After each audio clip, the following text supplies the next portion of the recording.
find that you have say like Daniel start talking about the prophecy, then you got Ezra, he picks it up. Then you got John the Revelator finishes it off. You understand? Yeah. So you have so many prophecies throughout the scriptures. You know what I mean? How can you go so far as to believe we Israel, you feel me? But then and have an African symbol, but then don't even believe in all of the Bible. But then know we're Israel.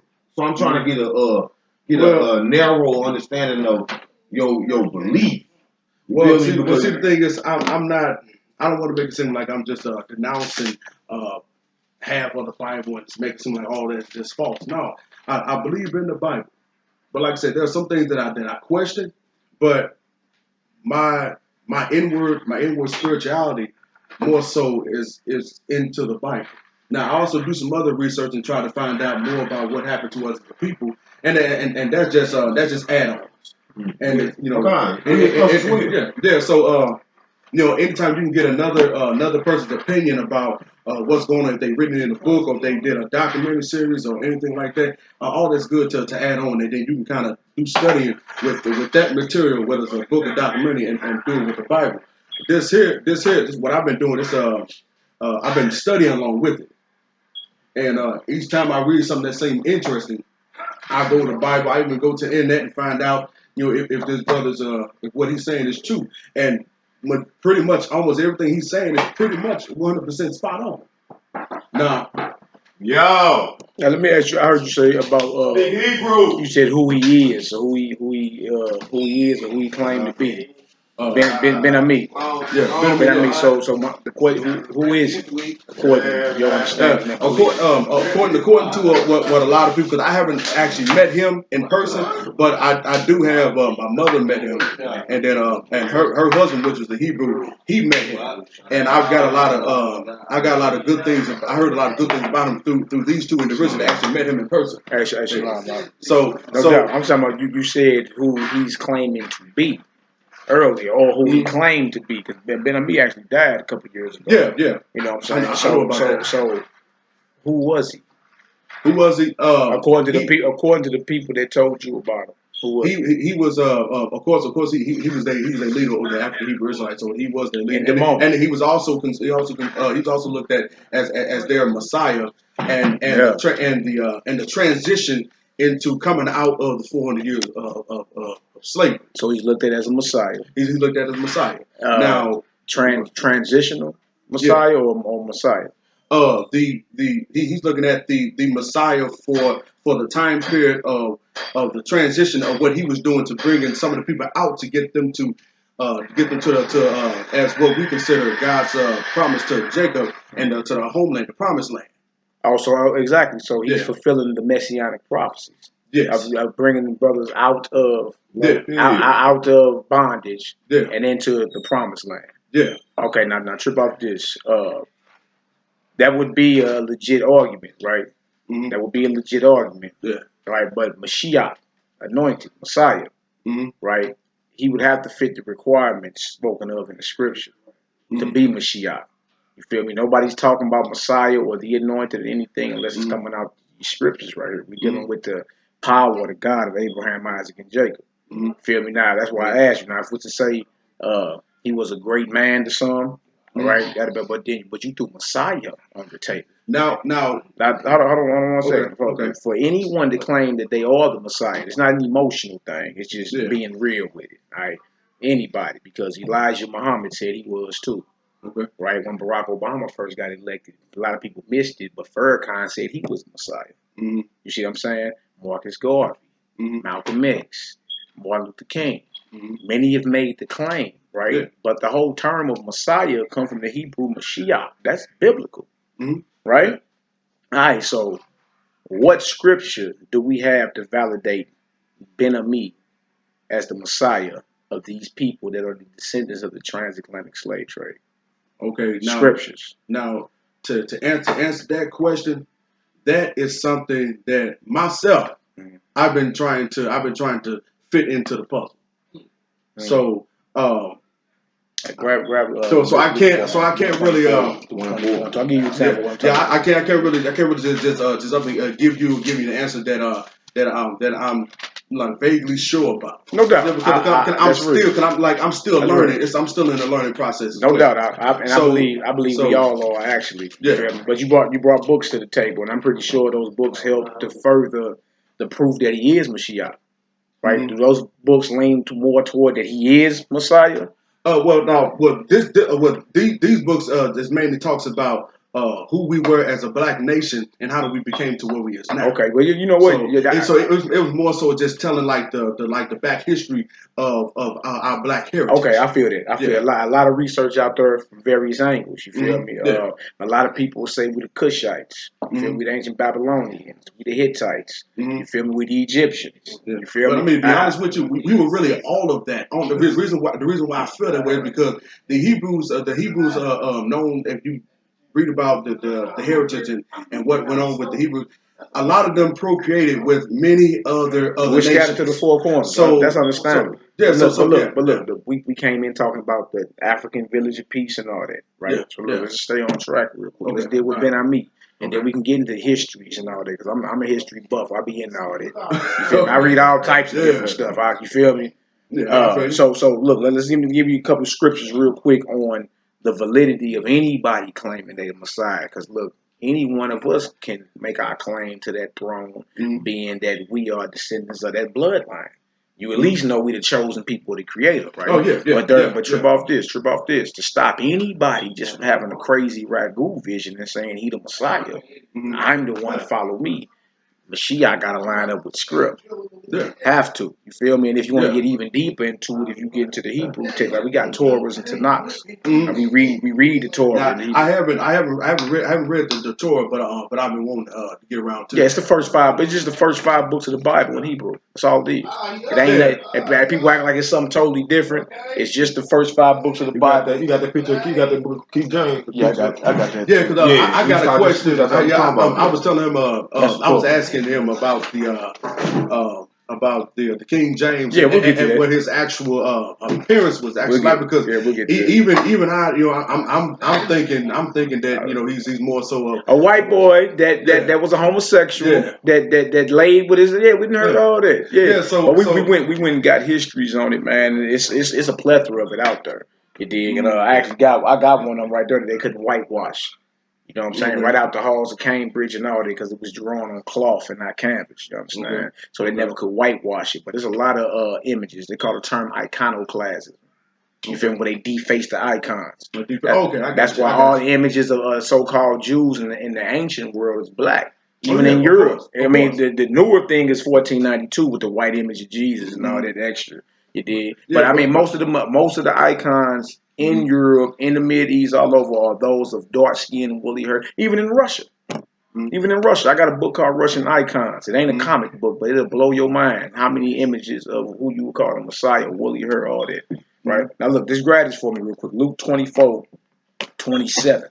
Yeah, and then jump down to 43 after that. I'll show you what I'm talking about. For anyone to make the claim, right, you got to fit the bill. For us to be the chosen people, we got to fit the bill. If that's the case, it wouldn't be no imposters. There are imposters on this earth right now claiming to be the chosen people of the Creator. Yeah, of course. I mean, there are many that's claiming that they're this and they're that, and really the prophet was never even called by God to even anointed by God to even do so. But they into their pride then. Yeah, no doubt. But look, this is how we gonna claim who the Messiah is based off the record, right? Go ahead, Luke 24:27. What it say? Verse 27. It said, and beginning at Moses, and all the prophets. That's the Torah. That's the Tanakh. What's called the Old Testament. Go ahead. He expounded unto them in all the scriptures the things concerning himself. See, that's what he did. He went to prove your claim as Messiah. You got to go into the very foundation of a Messiah, which would be the Old Testament. You feel me? And go into the prophecies where he would be born at, his ministry, where his ministry would be at, how they would pierce his hands and his feet, how they would gamble over his garments, how they broke none of his bones, how they gave him vinegar and gall to drink. A son born called God, receiving an everlasting kingdom on the right hand of the Father, out the tribe of Judah, born in Bethlehem, raised in Nazareth. The list is long, God. You feel me? That's why many of them came and been on some I'm he. But when you get to going down the list, everybody fall off because those prophecies pertain to one.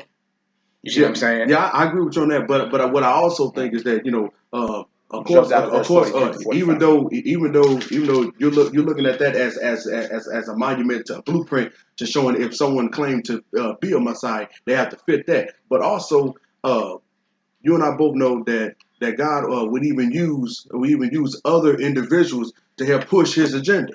Yeah, He will. But the key word is His agenda. Yeah. See, His agenda is found in His book, His word.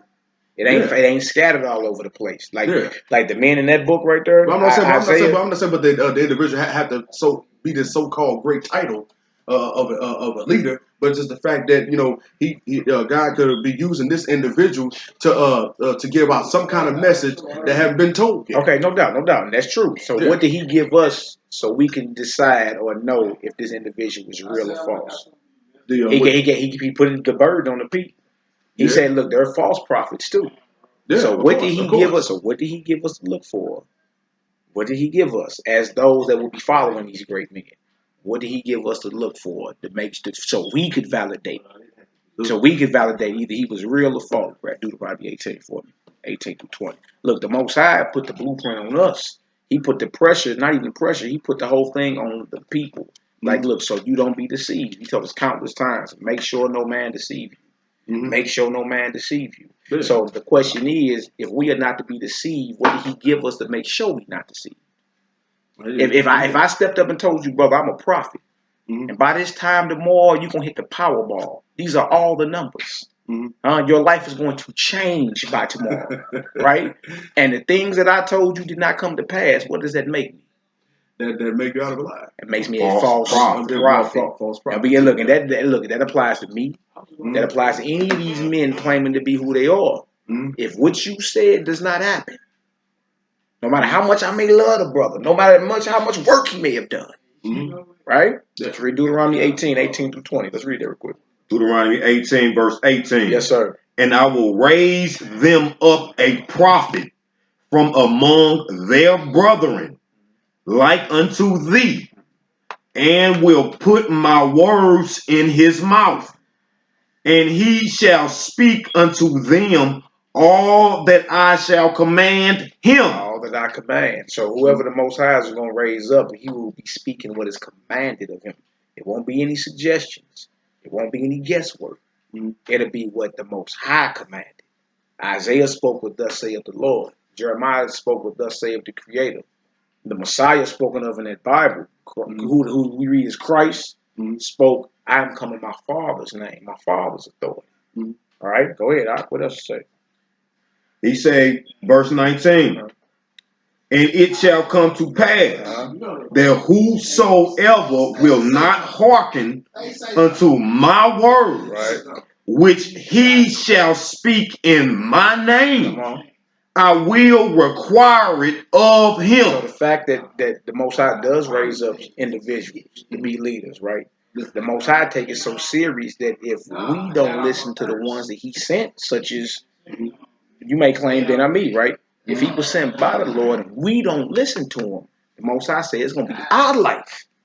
We're going to be destroyed.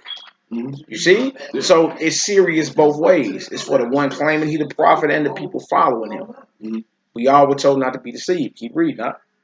He say, verse 19 again, and it shall come to pass that whosoever will not hearken unto my words, which he shall speak in my name, I'll require to him. Come on. But the prophet which shall presume to speak a word in my name, which I have not commanded him to speak, or that shall speak in the name of other gods, which was on your chest, brother, other gods, even that prophet shall die. Come on. And if thou say in thine heart, how shall we know the words which the Lord have not spoken? That's a good question. How we know if the Lord gave him them words or not? Right? I mean, even if it's Ben Ammi, if it's Yahweh Ben Yahweh, if it's Jesus Christ, if it's Isaiah, whoever, how we know if they real or not? I'm talking about the words they spoke, the teachings that they wrote down, or was inspired to write down. How do we know who's real or not? The question just came out. Moses knew the question was going to be asked, right? So the question come out. Good question. Go ahead, Doc. When a prophet speaketh in the name of the Lord Yahweh, if the things follow not, if it don't come to pass, go ahead, nor come to pass, right, that is the thing which the Lord Yahweh have not spoken, but the prophet has spoken it presumptuously, that shall not be afraid of him. The Lord ain't dealing with him anyway. You feel me? If he speaks something that don't come to pass, that's the thing the Most High ain't spoke. We are not to be afraid of him as if you would for Samuel if he walked through the door right now. Or in Isaiah, or even more than them, or Christ, the real Son of the Heavenly Father. You'll reverence that. But if he's speaking things and it don't come to pass, that's the thing the Most High didn't speak. So my question to you is, do you know about the prophecies of Ben Ammi claiming to take Jerusalem within the 7 years when he first got into Israel? He gave out the prophecies from the moment he got into Israel. I ain't talking about when he was in Africa for a while or whatever. When they finally got into Israel and didn't take Israel, right? They're not citizens. They got resident status. No, actually, a lot of them did gain citizenship, and I'm still trying to learn about how they actually did it. It was forced conversion. A lot of them got into forced conversion. Yeah. Trip off this Mashiach, right? He gives out a prophecy when they first get into Israel that they would have the city of Jerusalem within 7 years. Right? This is a well-known prophecy Ben Ammi gave. Many know about it. Right, even his right-hand man, Aziel or Warren Brown, the feds had him extradited back to the United States.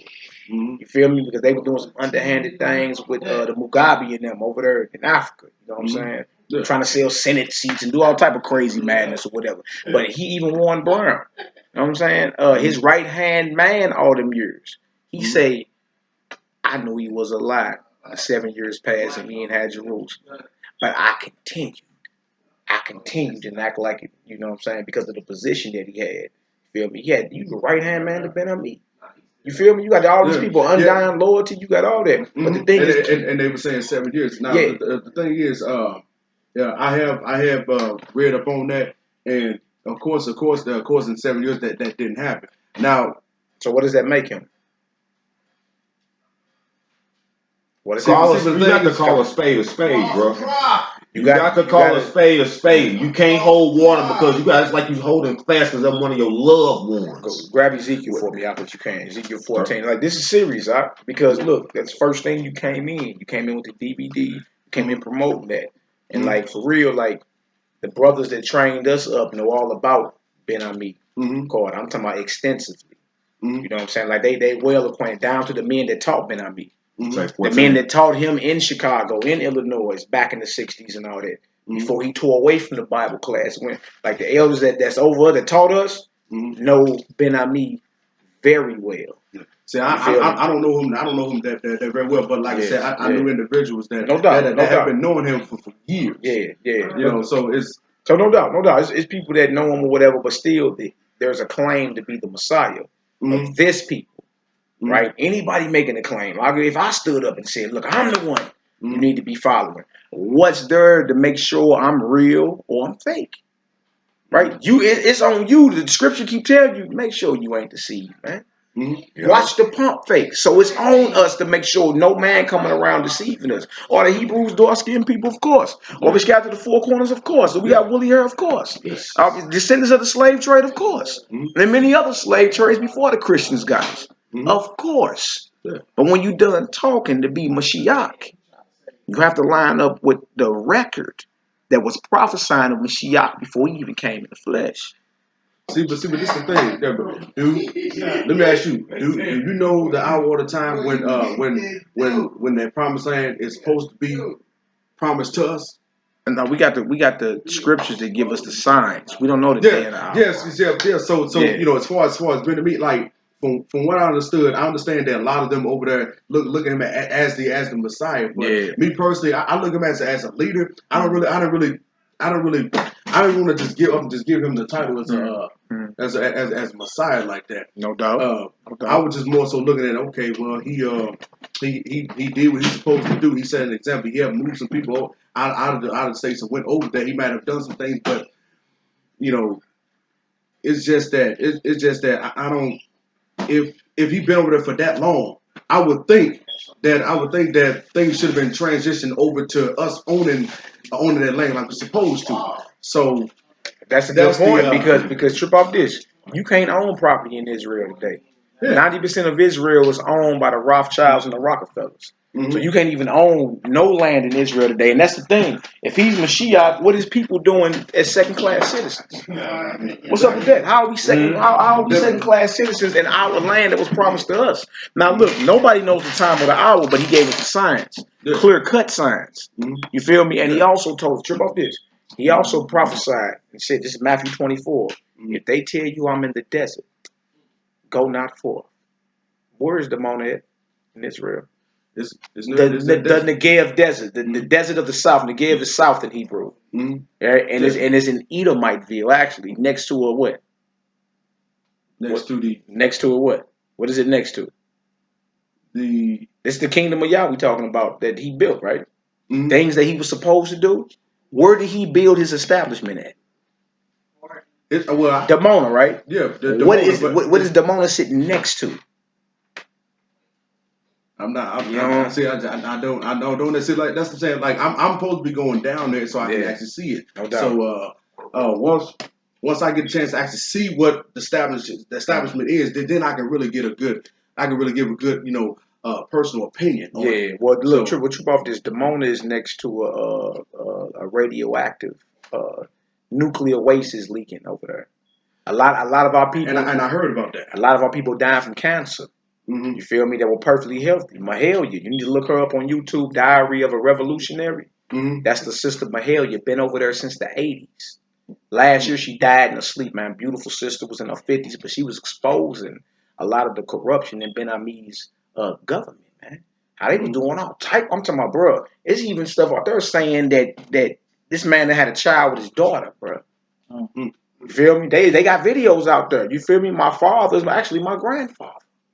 Speaking of Ben Ammi, Ben Carter, the bus driver from Chicago. You feel me? Not from Bethlehem. Script ain't said nothing about the Messiah will be born in the midst of this people and work for the Chicago Transit Authority. You feel me? And then deceive people like that. Yeah, he moved people up out of here. You feel me? Yeah, he got people close, but he's an Edomite figure. And then you up in there as Mashiach, as the anointed with the power of the Heavenly Father, and your people are second-class citizens. You don't got Mount Zion. You ain't gathered the 12 tribes from the four corners of the earth. Well, see, the thing is, I don't think it's up to any one person to gather the Hebrews and scattered in the four corners of the earth. You know, I think on that end, getting those up under the four corners of the earth, to getting those together, that's gonna take God Himself, man. No doubt. But so it's according to the prophecy, it tells you in the word, right? Yeah. Unto who shall be the gathering of the people to? Unto who? See what I'm saying? See, if it's what you saying, then Ben Ammi is the one we should be gathering to. Hold on, I'm just saying. I'm just saying. Like I never said. I know you're not saying that. I'm just talking about. It seems like he's the great Messiah. I know. But look, bro, I'm talking about that's what you came in pushing the DVD about Ben Ammi Carter. Ben Ammi, you feel me? His kingdom and what he got going on over there in Damona. Now, if he is who he was claiming to be, because that's what you spoke on at first. You know, I called him Ben Carter. You said, no, Ben Ammi, but that's what they put out there to deny who he is. So, who is he? If he's not Mashiach, but people are thinking he's Mashiach, right? Well, according to the script, Mashiach is supposed to gather his people from the four corners. Mashiach, right? Give me Genesis real quick. Genesis 49, I'll show you Shiloh. Shiloh is to gather the people. You feel me? And then that's 1 Thessalonians 5 is the name exactly who that is. Shiloh means Messiah. You feel me? And that's unto whom him shall be the gathering of the people. Shiloh. Genesis 49. Yeah, I believe it's 10 through 12. Grab that for me. Yeah, you're talking about Judah when he passed birth right. Verse 10. The sepulchre. No, I'll start at That's verse right 9. there. Hit the 10. Let's get right to it. It say the sepulchre. Scepter. The scepter. That means rulership. Go ahead. Shall not depart from Judah. Yahudah. Yahweh. Go ahead. Nor a lawgiver. Genesis 49 and 10. 49 and 10. Yeah. Okay, I got you. It say the scepter shall not depart from Judah, nor a lawgiver from beneath his feet, until Shiloh come, and unto him shall the gathering of the people be. Unto him shall the gathering of the people be. Yeah. You feel me? Shiloh. So we need to identify who Shiloh is. Right? 1 Thessalonians, you can grab it for me. 1 Thessalonians 5. I believe it is 1 to 3. Unto who shall be the gathering of the people? Because it was said not one individual. And it's a table of contents too. You know what I'm saying? There ain't no thing. But there's a few things that got to be cleared up if we claim it to be, or is anybody claiming to be the Messiah. Like the truth about this, it was a brother just told me he was Michael the Archangel, bro. At Clay, he was Michael the Archangel with a wrinkled polo, bad hip, great teeth. You feel me? Who was this guy? He walked up on me. Told me he was Michael the Archangel. You feel me? So I went to the scriptures. I said, well, if you Michael, this is what you supposed to be doing then. What you doing talking to me about it? Take the second First Thessalonians, I believe it is, chapter 5. All right. I believe it's 1 through 3. First chapter 5, okay. Yes, sir. It say, but of the times and the seasons, brethren, ye have no need that I write unto you, for yourselves know perfectly that the day of the Lord so cometh as a thief in the night. That ain't what I'm looking for. 2 Thessalonians. You called it right the first one. 2 Thessalonians 2. Go over one book for me. 1 through 2. 1 through 3. 2 Thessalonians 2, 1 through 3. Right. Unto Shiloh shall be the gathering of the people. All right? Read the definition of Shiloh too if you got your thing. You said 2 Thessalonians 2? Yeah, chapter 2, 1 through 3. All right. It say, now we beseech you, brethren. Now beg you, beseech you. Go ahead. By the coming of our Lord Jesus Christ, Yahushua. His name in Hebrew is Yahushua. Some call him Yahushua, Yeshua. You know what I'm saying? He was a brew though. Yeah, go ahead. Yeah. Go ahead. And by our gathering together unto him. Gathering together unto him. That's Shiloh. He's Shiloh. Notice he come out the tribe of Judah too. Oh yeah. Genesis 49 and 10 was about the prophecies of the Judah or the tribe of Judah. And it was pertaining to Hamashiach, the Messiah. You see what I'm saying? So it does pertain to one person. Even in Psalms 110, David said, the Lord at your right hand is going to be striking through kings in the day of his wrath. So, yeah, one man, but with a mighty army. You feel me? Commanded by his Father on high to handle that business. It sounds like a fairy tale to a lot of folks until you realize NASA is weaponizing space. They got space weapons now, bro. I'm talking about interdimensional weapons. They weaponize in space, not to shoot down on meteors. You feel me? But they preparing. Revelations talk about how they're gonna prepare to fight the army, the Most High's army, upon his entrance back into this, you know what I'm saying, this atmosphere. So they getting ready for it. A lot of it sound crazy, but they wouldn't be spending all that money, DARPA, NASA, all that weaponizing all these guns out this way. Out towards the space, you understand? If it all was just a fluke. They preparing for it, man. Just like we telling him, we was talking about some concentration camps and stuff that they set up. Russia, they got these warheads, you know, and they all this. They join the Allies and the U.S. It's crazy. Yeah, Russia got a warhead called Satan. It's called Satan. No, that I didn't know. Yeah, look that up. Called Satan. The Vatican got a telescope called Lucifer.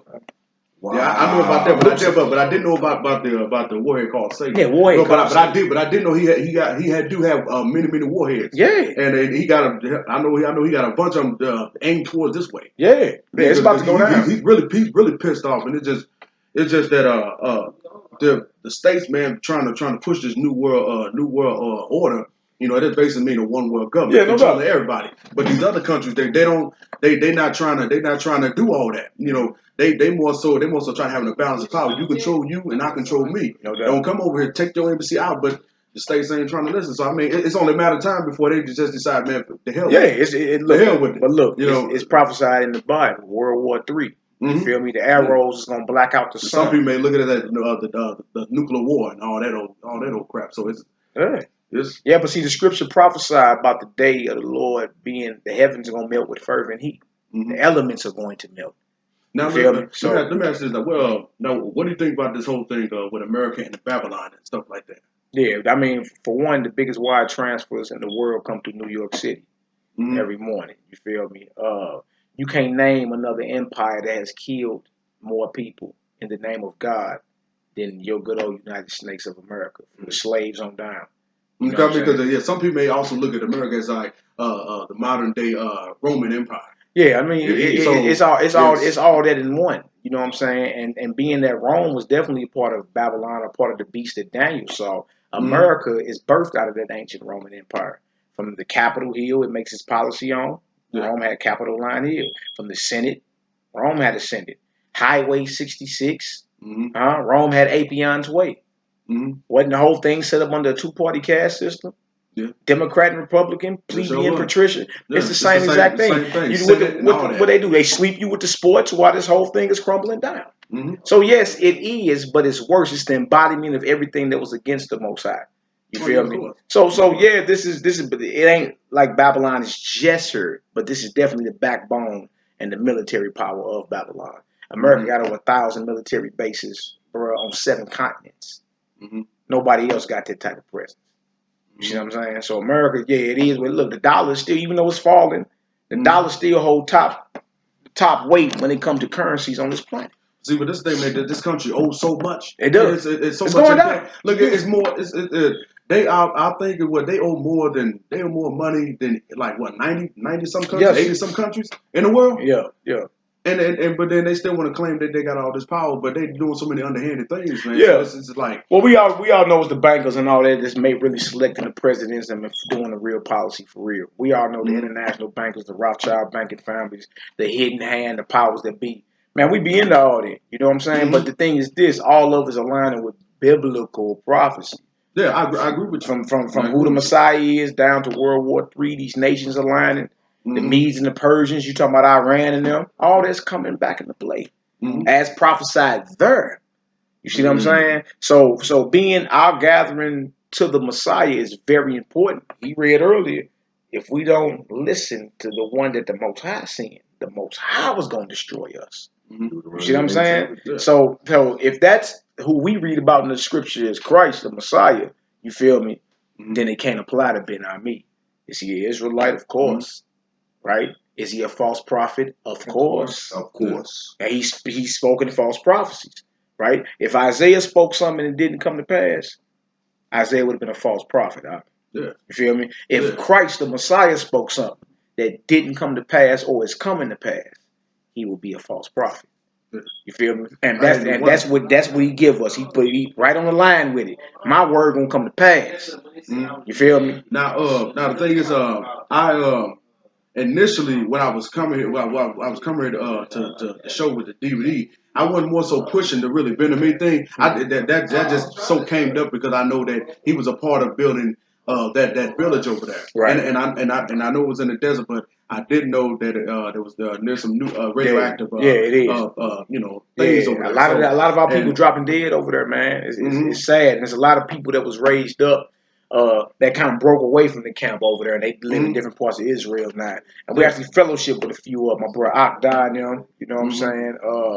Aki Shiloh and them. Ovadia. I'm talking about people that I rap to that live in the land. Okay. That went over there with them. You know what I'm saying?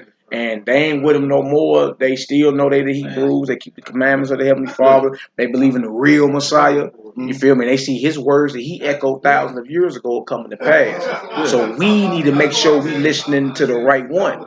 You feel me? We can't be listening to somebody that's got all these empty promises and broken promises and his word don't come to pass. You feel me? Because he also said Gabriel the angel. Read some of Ben Ammi books. He said Gabriel the angel came and rapped to him. Same angel came and rapped to John the Baptist's father. Yeah, and I read about that, but like you said, what really tripped me out was when you did the 7-year thing. Yeah. That kind of made me like, okay, I don't know. Yeah. But I mean, like I said, I still look at him as some sort of a leader. But as far as the Messiah, like most of them things. I couldn't really just all the way just give him that. All right, so look, we'll take the Messiah. We take the Messiah off the table. The next title is prophet. Now, either he's a real prophet or a false prophet.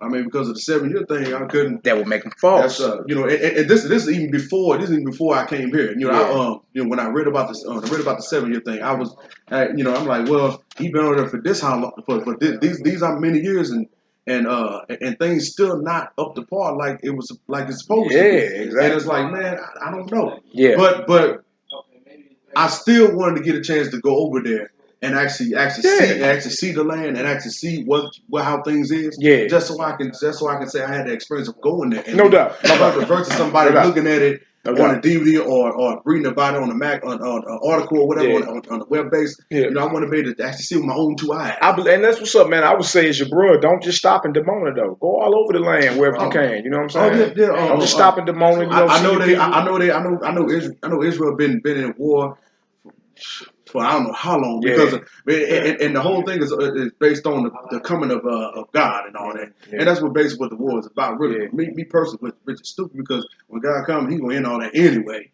So it means it's just. I understand you got to be careful where you go over there. You got to be careful, but look, the Heavenly Father's with you. You know, you all good. You know what I'm saying? Yeah, but also be cautious when you go play. I mean, it's just like here, man. It's just certain places that I ain't gonna go down there because I know what's happening. I'm gonna go around. You use your spirit of discernment. So of course you gotta take your conscience there with you, and know that I know that certain parts and these people tell me that hey, not good to go that way, go this way. So I'm gonna try to heed those words as well, and then also I'm gonna use my inner ability just to discern. No doubt. So no doubt. Now trip off this, bro.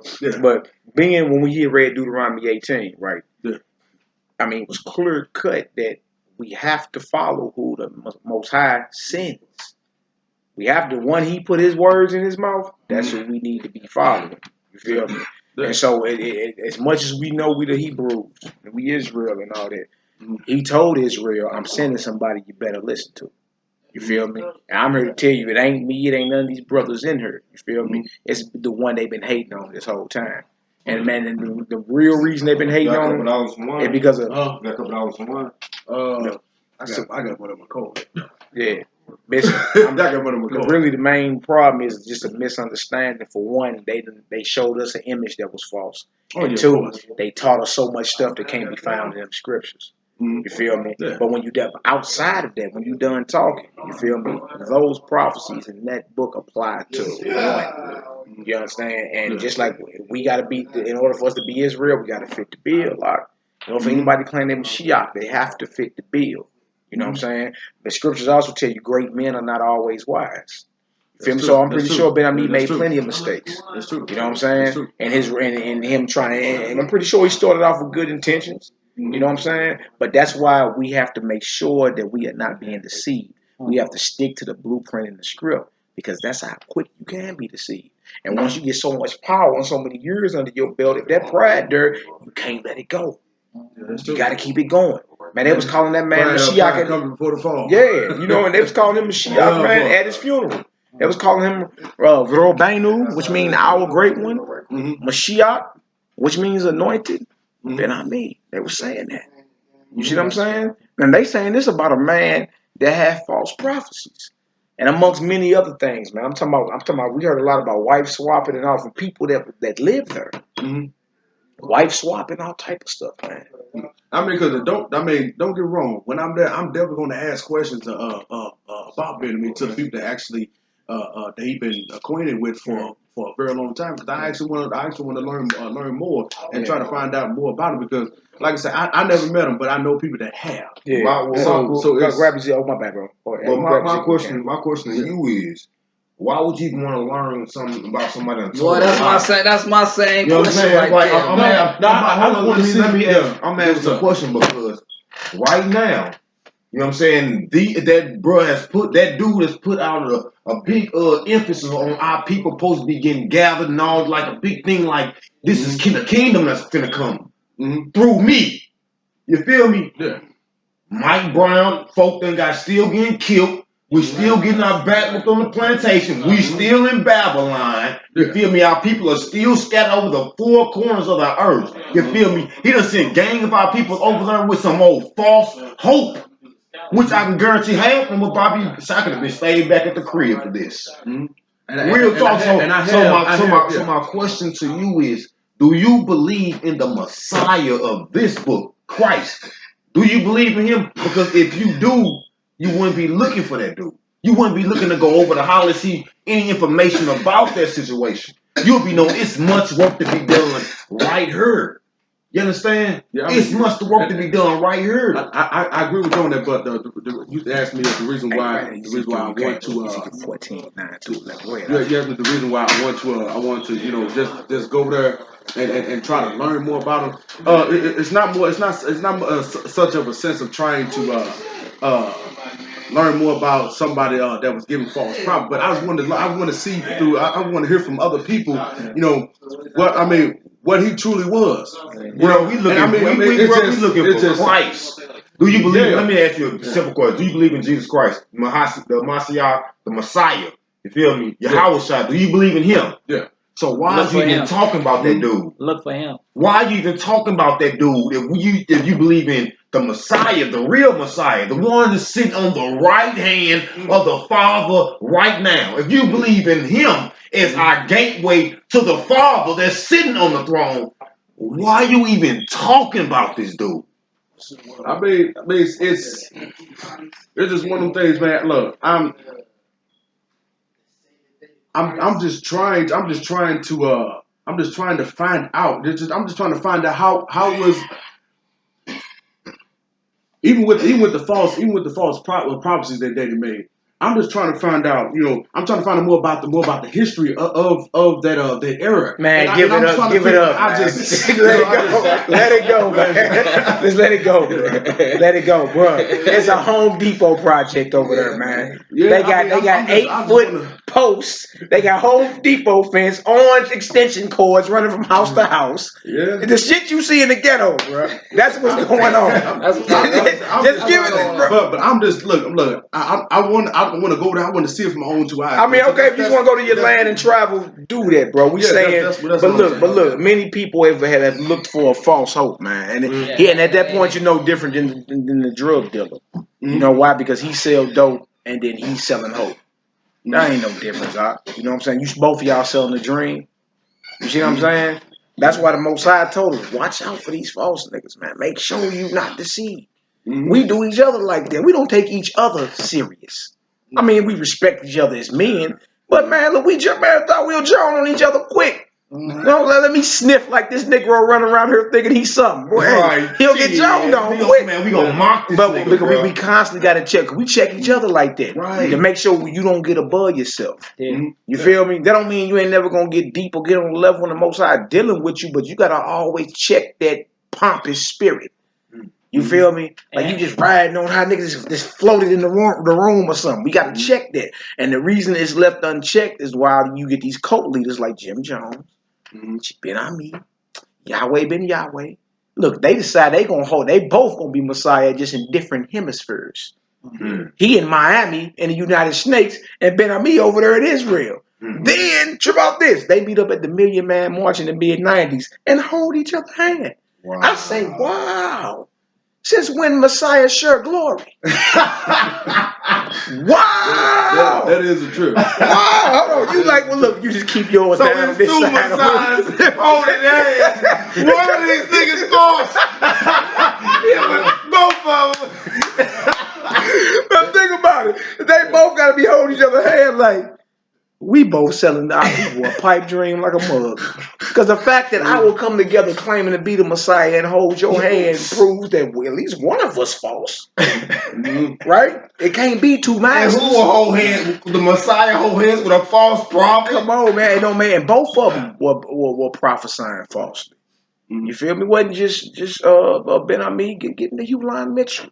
That's Yahweh Ben Yahweh out of Eden, Oklahoma. Not born in Bethlehem like the prophet Micah, the prophet. Micah say the Messiah whose goings forth is from everlasting will be born in Bethlehem, the house of bread. I am the bread of life. Sound familiar? Same city that David was born in, will be the same city the Messiah will be born in. Go over to Matthew 2, that's where the Messiah born in. Ben Gordon was born in Chicago. And Yahweh ben Yahweh Ulam Mitchell was born in Eden, Oklahoma. Right? So just off the back of the birthplace, he's disqualified. Damn. You see? Because again, we talking about Mashiach according to the scriptures. Right? He ain't just show up, right? Everything about him was prophesied to happen. And that's what we're saying. You know what I'm saying? Now, if you want to just go and get your studies on and do a little research over in your land, keep it that. You feel me? But to go look for anything else in a makeshift kingdom. Home Depot fence. Orange extension cords. I'm talking about niggas on the corner like, nigga, I got that K2 for you. I'm talking about no different than over here. Yeah. You feel me? When you get a chance, if you on YouTube, go to Diary of a Revolutionary. Diary of a Revolutionary. Her name is Mahalia, man. Beautiful sister. She died in her sleep last year, man.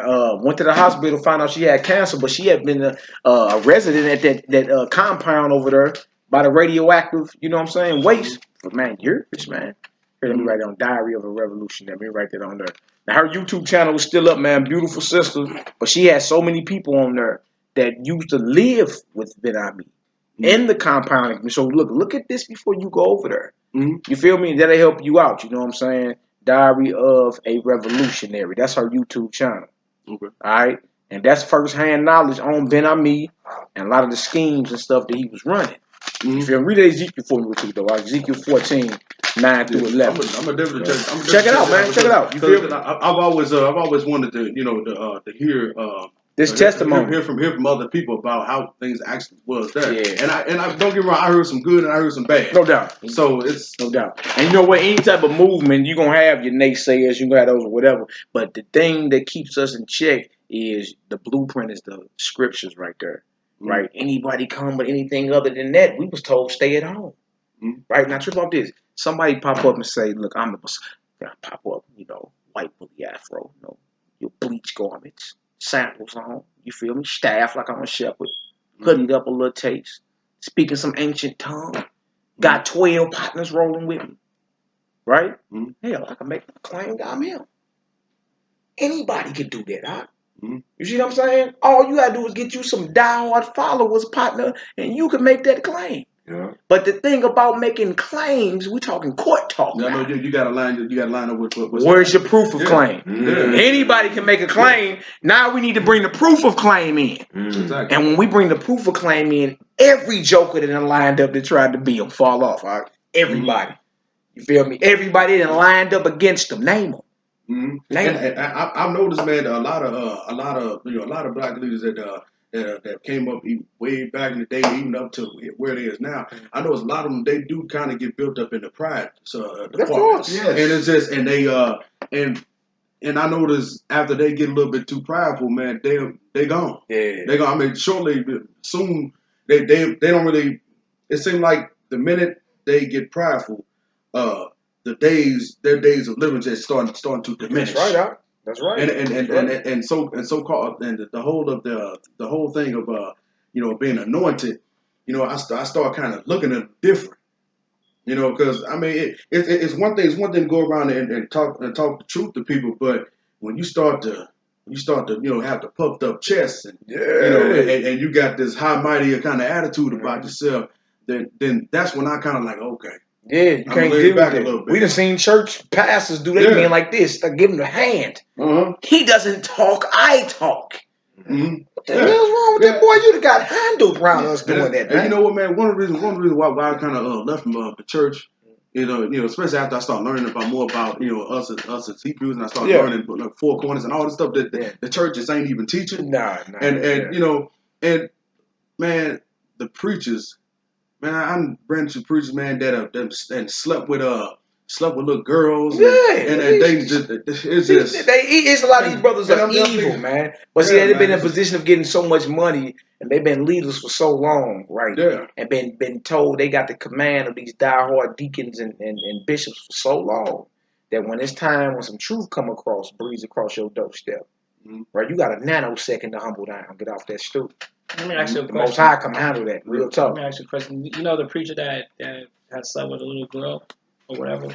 Let's just say, for instance, his name is James, and you know him, right? And I say, man, I want to go hear about James and stuff like that. What would you tell me? What would you tell me? Oh, redo that question. Okay, the preacher that slept with the little girl. Okay, right? The wicked bastards, right? Okay. Let's say, for instance, I come and be like, what's your name? Right. Ryan, I heard about this dude named James, he's a preacher and stuff like that, you know what I'm saying? I feel that, I want to go over there and learn from him and hear him preaching and stuff like that. What would you tell me? I tell you, don't try to follow. That's right. No, you'll tell me that? Yeah, I tell him no, don't try to follow because his actions is not in accord with where he's supposed to be. It's no. I would just blatantly tell you no. Yeah, same thing that we gonna tell you about that. Same exact thing we telling you about, you know what I'm saying, the bus driver. You know what I mean? The same thing. But I heard whatever I heard, you know what I'm saying, all the good stuff from him and stuff like that. I want to still, and I'm still I'm still like, really like being animate about going over there and getting some word from him or whatever. And that's basically really the same thing that my brothers and I is telling you about that bus driver. Let's just say, but it's not the sole reason me going over there just to learn about him. I'm there to just to see the area and learn and see the land and survey the land. So I want to see it for myself, and that's what it's really about. And I was just saying while I was over there, just going to ask a few questions. No doubt. And that's based on that. But I'm not putting my whole belief system in Benedict. No, I would never do it because first of all, he's just a man. And especially after the 7-year thing, I really kind of looked at it. Like I told him, this way before I even came here and he was talking about it. I already kind of bagged off of Benjamin a little bit because of that. Because I mean, if you're going to be a true prophet, then in 7 years, that it should have been captured. That should have happened. Yeah. You know what I'm saying? What also should have happened, he should have got a brick shower. Yeah, there's judgments for false prophets. You see what I'm saying? But look, let's read that though. Let's read it. Ezekiel 14. Ezekiel 14, 9 through 11. I think it is. And if the prophet be deceived, when he has spoken a thing, I, Yahweh, have deceived that prophet. And I will stretch out my hand upon him, and I will destroy him from the midst of my people Israel. So if he deceived, the Most High deceived him. You feel me? And the reason he deceived him is because he just was lying for so long that he just gave him over to a lying spirit. Like, that's why we got to be careful. You feel me? If we don't stand up for the truth, right, and we keep entertaining the lie, eventually the Most High will send a spirit forth and allow you to die believing that lie. You feel me? That's what he's saying right here. You feel me? If he deceived, I deceived him to destroy him. Now that's major because that makes us readjust our thought process on the one we call God. God just said, if the prophet deceived, I deceived him to destroy him. We can't, bro. Look, we can't even play around or even gamble with this right here. We need to know who he talking about. Exactly. You feel me? Because I ran into a whole bunch of I ran into a whole bunch of guys, man. They may be conscious or whatnot, but they lifestyle tend not to follow what they teach. Yeah, they gotta be the commandments. Yeah, the commandments of the Most High. You feel me? Yeah, so it's just like we saying, if you love me, keep my commandments. A sin or a crime in God's eyes is to break His law, His commandments. And those laws, that's like that arm on your chest, my brother. Let them finish that. We'll get to that. Verse 10. And they shall bear the punishment of their iniquity.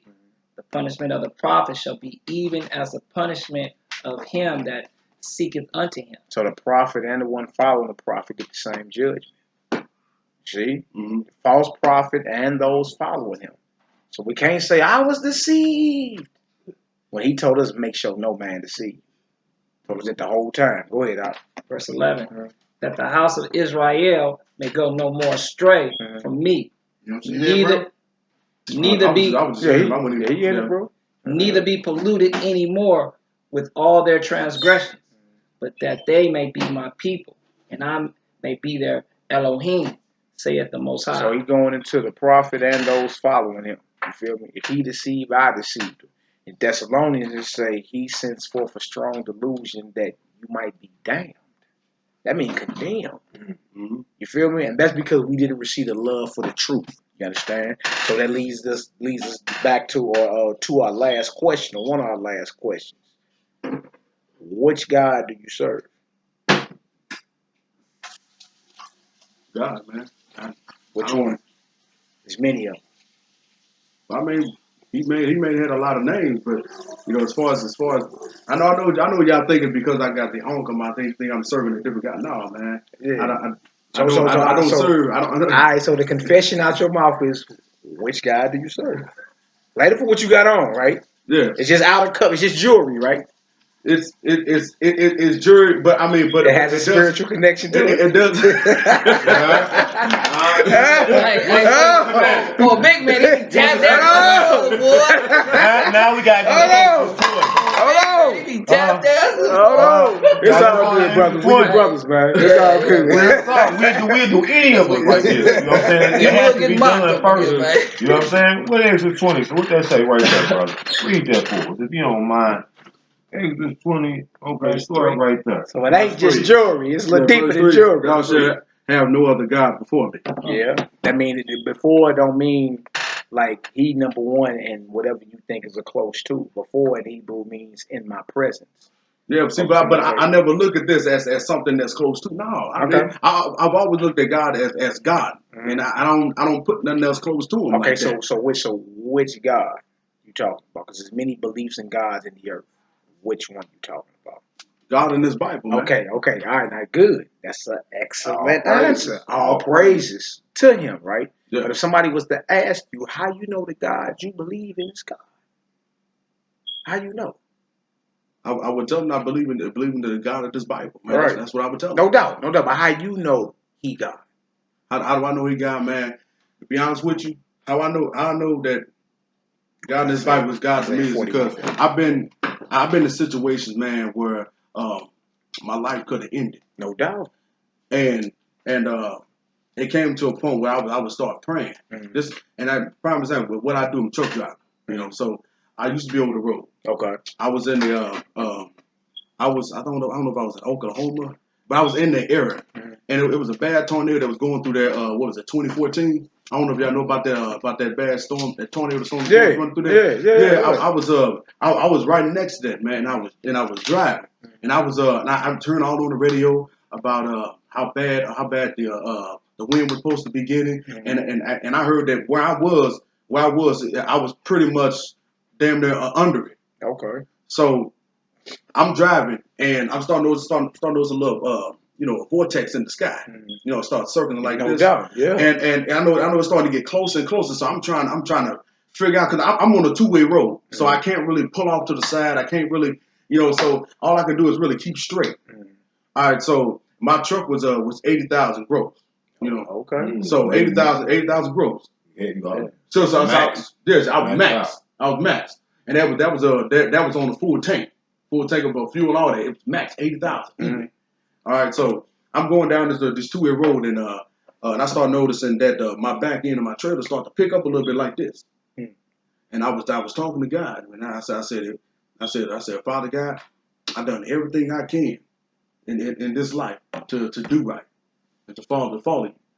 If it's my time to go, so be it. So as I was praying, the trailer starting to go down like this, and I was able to pass through that storm where it was other trucks. I was starting to see them getting swooped over to the side of the cornfield and everything, man. So from that day forward, man, I really changed my perception towards life, and I started to be more serious about God and trying to do right as best as I can. That's what's up, huh? So when it come back to do I believe in God? Of course, yes. Okay. Especially from that situation, you have no choice but to look at life a little bit different. No doubt. You have no choice. And you're going to give that glory to the God of the Bible, right? Mm-hmm. Okay, now we need the God of the Bible, his name, right? Real quick. Exodus, grab it real quick. We do Isaiah later. Exodus 3, just real quick. 15 and 16. And Matthew 22, I think it is. 30 and 31. Now trip off this real quick. Yeah, Exodus 22. And Yahweh said moreover unto Moses, Thus shalt thou say unto the children of Israel, the Elohim of your fathers, the Elohim of Abraham. Read in English. Read in English. Okay. The Lord God of your fathers, the God of Abraham, the God of Isaac, and the God of Jacob has sent me unto you. Come on. This is my name forever. This is my name forever. The God of Abraham, Isaac, and Jacob. So you got to be specific. You feel me? The God of the Bible is the God that went in the covenant with Abraham, Isaac, and Jacob. Okay, go ahead. And this is my memorial unto all generations. This is memorial unto all generations. That's the God of the Bible, right? You can say God today and somebody that's a witch be thinking you talking about Baphomet. You see what I'm saying? But when you say the God of the Bible, right? The God of Abraham, Isaac, and Jacob. With the second witness real quick, Matthew 22. Okay. I think it's like 30 and 31. You'll see it right up in there. Now trip off this, right? New Testament saying the same thing. What it say, y'all? Say,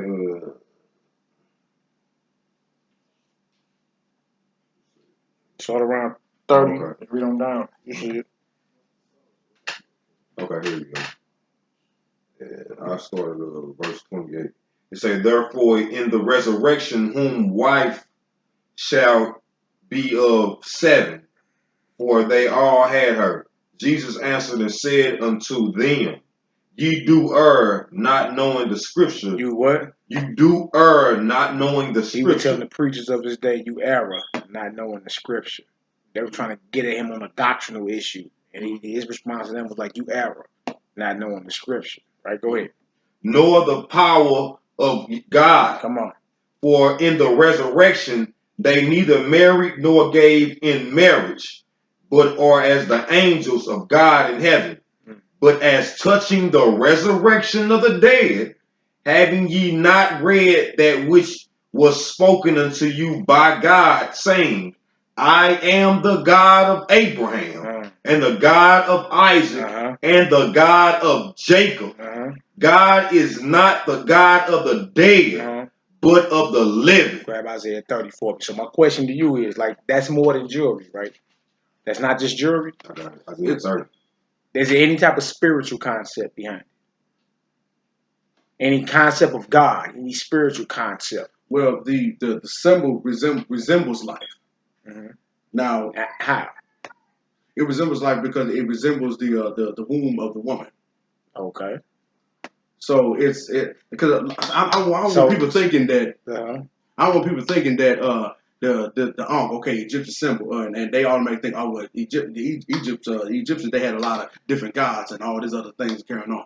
Now I don't believe in all that. Okay. You know, but the reason why I decided to get the Ammi is because it resembles life, and I know God is nothing but all of life. So, and I know that God created the woman, and through the womb he works his miracle to bring forth more children. Right. So is that image right there an image of the woman's twat or an image of God of Abraham, Isaac, and Jacob? It is the image of the woman's womb. Her womb. Her womb. Okay. Yo, speak Hebrew. But not nothing about the God of Abraham, Isaac, and Jacob. Like if I ran across anybody that rocked that, right, and I asked them, is this a representation of the God of the Bible? What would they tell me? They would. Because they more so on the comedic side.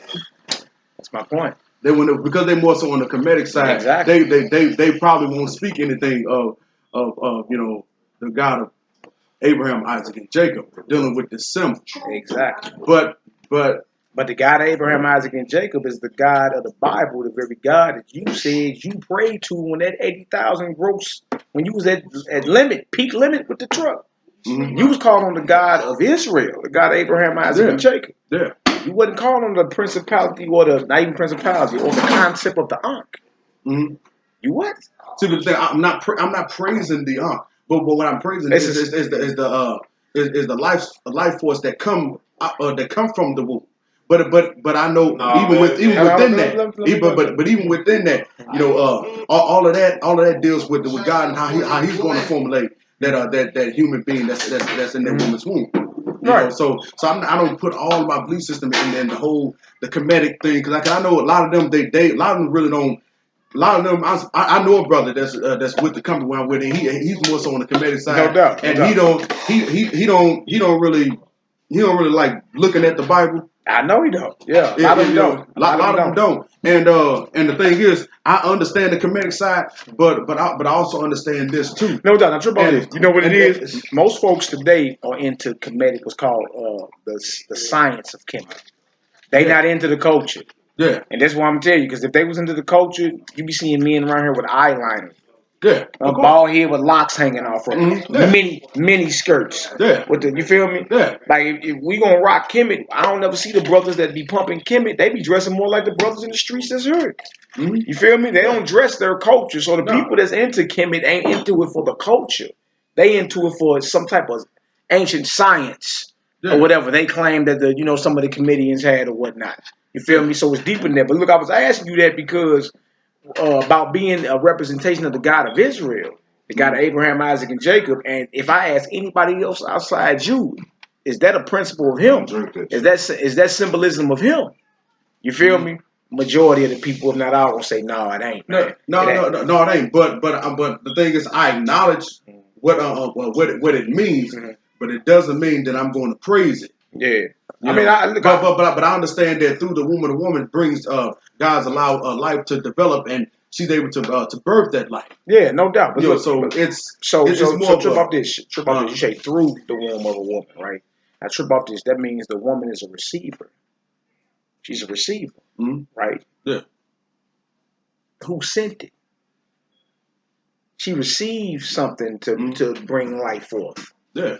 You feel me? No, because the man's sperm is a life force itself. No. The man's sperm is a life force itself. What I'm saying. But with that, God allows the woman womb to procreate. Yeah, but you don't. But so it's almost like this, right? Like say you didn't have a phone, right?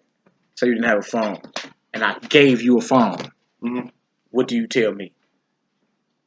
Thank you. Thank you, right? You tell me thank you, right? You don't tell the phone thank you. You say thank you to the one who gave it, right? The woman is a receiver. Yeah. So who sent or gave the power for her to conceive? Either you're talking about the man or the power of God that put the sperm in man. You see what I'm saying? The power of God to put the sperm in man. No doubt. No doubt. The whole point is we are referencing, because that goes into the black woman is God concept, right? But she's a receiver. And she can't even do it after a certain year. She can't. She receives. Yeah. She's not the one that's sending or ordaining the power for her to receive. You feel me? So with that being said, she can't be God. Not saying she ain't in her righteous essence. And when we in our righteous essence, you understand, we the children of God, no doubt. But she's a receiver.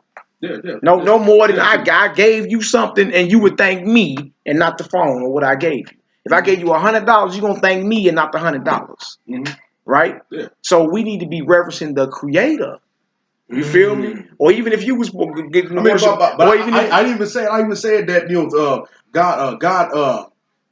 God works the womb for that woman to give their life. So I'm not, like I said, I'm not praising the whole thing of just but man, I'm saying in that doctrine the man don't get mentioned at all. You feel me? In that doctrine the men don't get mentioned. We busy making the woman God. You feel me? And I'm with her being on her queen status and her righteous order. But the fact of the matter, she ain't in her righteous order. She can't be God. You know what I'm saying? I never viewed. No, I just know a lot. I just know a lot of people that rock that have a concept and ideology that the black woman is God. You feel me? And then look, they say that to get close to the woman. But they all in their pride on that end. Yeah, so that's what we talking about. They trying to toast up, brothers. Toast to the God of Abraham, God of Isaac, and God of Jacob. All praises to the all Most praises. High. All praises. Most High is only begotten Son. Yahoo. So, do you celebrate Christmas? No. Why? Because it's a pagan, false celebration, man. Yeah, it's not in the Bible. It's a pagan, false celebration. I don't celebrate Halloween. what's that, Easter and all. None of it. All of us matter. We need Isaiah 30 when we can, bro. I got that. So I got that. I've been waiting on it. Yeah, Isaiah I've been 30. waiting on About it. that. Isaiah 30 and what? There's one through like 1 through 4. I got Something it. like that. And It say, woe to the... Hold on, bro. Go ahead. One about having the power of evil. No, go ahead. Go, bro. Oh, you saying what? I was gonna say another thing that I'm working my way to stop doing is eating a bunch of meat.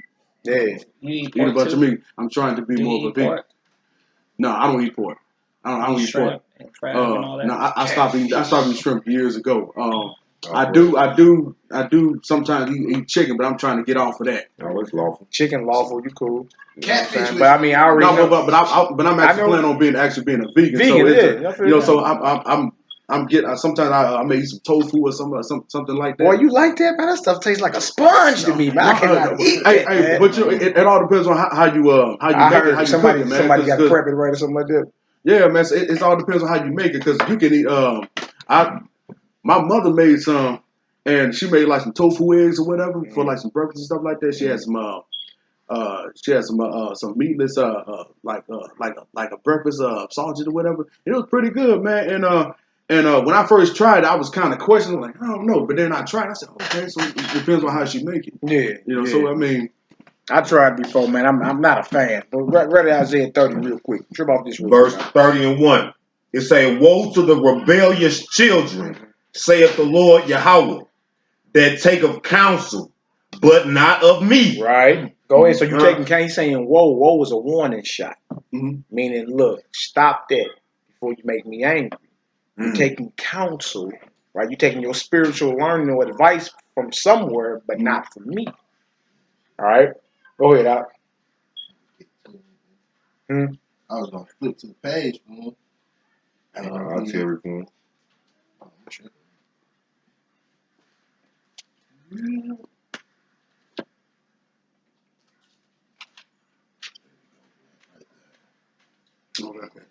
Woe to the rebellious children, saith the Lord Yahweh, that taketh counsel, but not of me, and that covers with a covering, but not of my spirit. See, so we can cover with a whole nother covering, but it's not the spirit of the Most High. Feel me? It's many gods, it's many ideologies, it's many beliefs and doctrines out here. You see what I'm saying? So that's why we got to make sure we're not mingling doctrine. well, let me ask you this: Do you think in every other form of, they say, religion, do you believe there's bits of truth in each religion? No doubt. It would have to be to debate you.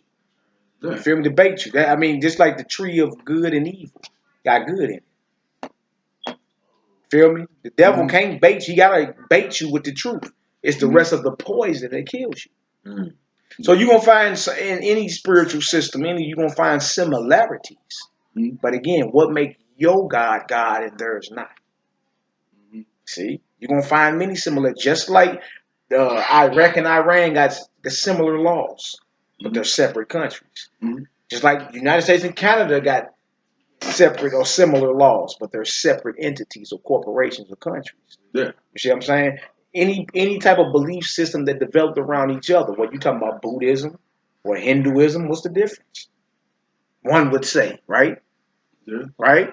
But the thing is this: what makes your God apart from anybody else?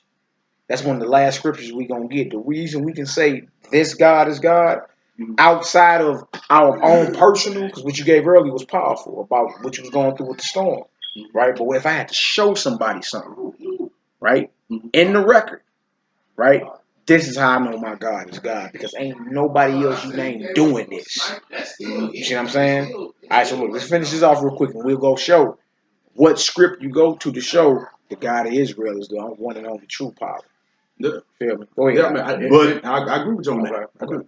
But not of my spirit, that they may add sin to sin. Yeah. That walketh to go down into Egypt. There's a lust of our people. Ever since we left ancient Egypt, we want to return. There's a lust for it. You know what I'm saying? Even to this very day, a lot of us flock to the Kemet ideology. You feel me? Yeah. A lot of us do, but the Most High say we add sin to sin doing that. Right? We covering with a spirit, but it ain't his. So that would never profit us. No matter how much we desire to be that, it's not us. You know what I'm saying? We were there. You feel me? Been there. You know what I'm saying? But that's not us. That's somebody else. All right, go ahead. Trip off that African Hebrew Israelite. Come on, bro. You need to take the African off of there. Just knock it off. Hebrew Israelite. That's who we are. They say that from sin to sin that walk to go down into Egypt and have not asked at my mouth to strengthen themselves in the strength of Pharaoh. Strengthen themselves in what? In Pharaoh. Pharaoh, bro. Pharaoh. You see that? Go ahead. And to trust in the shadow of Egypt. Therefore shall the strength of Pharaoh be your shame. Be our shame if we hold on to that. We got to get away from all them ideologies because Egypt couldn't save itself. You feel me? At one time, it was very a lot of vegetation. You feel me? It was the hub of the whole world. Everybody came there to get crops, right? What are Egypt's exports to this very day? Something happened. How does the whole vegetation of a land change? It ain't even yielding the same crops no more. All I can say is God cursed it, man. That's right. God cursed it. He did. When he smith it, it ain't been a dust bowl. It's been a dust bowl ever since. When he brought us about that dude, it ain't recovered. No, it didn't. It hasn't recovered. You feel me? It actually became a hub for the archaeologists who were the first grave robbers. We grew up watching Indiana Jones. They was robbing them tombs over there, the archaeologists or the grave robbers. Yeah, man, we was talking about them lighting up all the artifacts and the paintings and stuff on the monuments and stuff that's in Africa. You know, and they doing it for like you know, maybe a lot of our generation may know that the original color was black. No doubt. But they trying to get the generation after us so that way it make them believe that, oh, well, you know, they was white. Yeah, which is a bunch of bullshit. And then trip up there, when we talk about Africa, we just talking about a continent or a landmass. There's many cultures and countries on Africa. Israel one of them too. Yeah. Israel's in northeast Africa. So we not they put that dog on we're not Suez Canal there, so we're not silly to geography, right? Yeah. But that's a continent, that's a landmass. It's not a nationality. You feel me? That's what bro was saying. You can't be an African. That's a nation. That's a whole continent. You see what I'm saying? Yeah. Like if you from Zimbabwe, rep Zimbabwe. Yeah, pretty much. If you from Libya, rep Libya. If you from the Sudan, rep the Sudan. You from the Congo, rep the Congo. Right? If you Kushite, rep Kush. You see what I'm saying? That's the thing. We just think Africa's under. I agree with you. And the sad part is that what the media does, they would rather prefer to do to say the African Hebrew Israelites instead of just putting Hebrew Israelites. Hebrew Israelites. You know, so and I always question that myself. I said, man, you know, why would they just give us the rightful name? Why do you got to put African as if it was like secondary? It's just more exactly. There you go. Like the secondary. Because to be honest with you, we were never secondary. Yeah. It's just the fact. It's just the fact that we were just so disobedient, man, and God allowed us to go through all the torment and the struggle like we did for years. You know, but I know that time is coming to an end. Yeah, no doubt. It's definitely coming to an end. We just got to be up under the same banner and making sure we keeping the commandments of the Heavenly Father and really following His Son. Like that's nothing that we can just play around with. You feel me? I know the churches have lied over the years. I know a lot of people have did many things to turn people away from the faith. And I'm like, you know half of it already. You know ain't no Christmas, no Easter. You feel me? But now it's time to get to the feast days of the God of the Bible. He got feast days, it's just not what the world got. And what I also learned is that you know the Vatican tried to put forth the Sabbath day on a Sunday, which was false. Exactly. It really was the seventh day. Right, it's the 7th day, which everybody calls Saturday or the Shabbat, the Sabbath day. Yeah, Sabbath day. That's never changed, bro. Saturday. That's the day it was meant to be on because that's what God wanted it to be. Now, true about this. So the question is, where did Catholics change it at? Where the Catholics changed it? Did they change it in the Bible? No, they didn't. They did. So but you have one of the popes going up there changing and saying things and saying false, and that got the whole world believing that Shabbat is on Sunday. Exactly. But true about this. Those are canons that he gave out.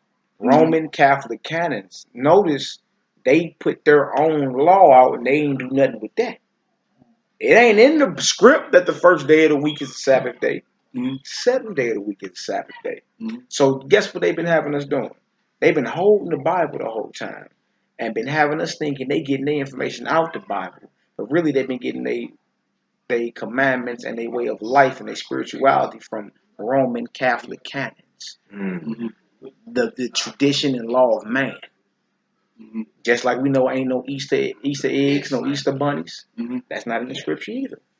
But those are Roman Catholic canons based off ancient pagan practices before the white man even got it. It was black nations that came up with all that. Nimrod and them was Cushites. Now, my question to you is, explain to me about the King James thing. You know, because he was telling me that the King James was of melanin descent. Yeah. King James was where's one of them? Let me finish this quick verse right here. It say, Right, therefore shall the strength of Pharaoh be your shame, and the trust in the shadow of Egypt your confusion. Your confusion. You feel me? So that's the thing about it. We don't want to be confused. You feel me? We want to know exactly who our God is, how we worship him. You dig? Isaiah 41, if one of y'all can grab it real quick. Isaiah 41, 21 to 24. I can refer you. I mean, I've done videos over the years over the King James. I got plenty of them on YouTube.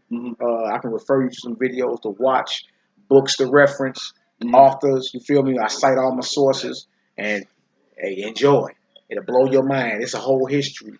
Like, look, the black folks just didn't conquer Spain for 700 years under the Moors. Yeah, I know about the Moors. We didn't just stop in Spain.